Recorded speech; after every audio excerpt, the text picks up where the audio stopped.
আৰু এতিয়া মই এয়া বনাবলৈ লৈছোঁ চাবোন। এয়া মই প্ৰথমতে চ'প বেছখিনি কাটি লৈছোঁ আৰু চ'প বেছটো অনলাইনতেই পাব, ময়ো অনলাইনৰ পৰাই আনি লৈছোঁ। আৰু মই ইয়াতে যোগ কৰিম আলু আৰু বিলাহী, আৰু আলু আৰু বিলাহী মোৰ স্কিনত ধুনীয়াকৈ মিলে কাৰণে মই আলু আৰু বিলাহী দিছোঁ।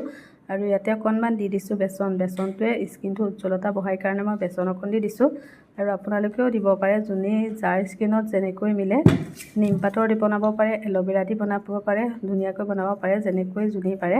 আৰু মই এয়া চচপেন এটাত পানীখিনি গৰম হ'বলৈ দিছোঁ আৰু তাৰ পাছতে দিছোঁ কাটি থৈ দিয়া এয়া চ'প বেছখিনি। আৰু এইখিনি ধুনীয়াকৈ উতলিবলৈ দিছোঁ আৰু যাতে ধুনীয়াকৈ গলি যায় এইখিনি। আৰু এয়া চাওকচোন, এয়া ধুনীয়াকৈ ইফাল সিফালকৈ গোটেইখিনি লৰাই দিছোঁ। আৰু এয়া লৰাই দিয়াৰ পাছতে গলি গ'ল, আৰু গলাৰ পাছতে এয়া মই দি দিছোঁ মই বনাই থোৱা পেষ্টখিনি। আৰু সেইখিনি যাতে ধুনীয়াকৈ চ'প বেছখিনিৰ লগত মিলি যায়, আৰু মই অলপমান উতলিবৰ কাৰণে ৰৈ দিছোঁ।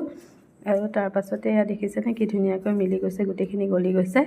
আৰু এয়া মই প্লাষ্টিকৰ গিলাচতে বনাইছোঁ, আৰু প্লাষ্টিকৰ গিলাচত এয়া মই ধুনীয়া জোখ কৰি দি দিছোঁ। আৰু এইখিনি মই আধা ঘণ্টাৰ কাৰণে ফ্ৰিজত দি দিম, যাতে টান হৈ যায় চাবোনটো। আৰু চাওকচোন, এয়া কি ধুনীয়া সুন্দৰকৈ গোটা গুটিকৈ চাবোন হৈ গৈছে আধা ঘণ্টা ফ্ৰিজত দিয়াৰ পাছত।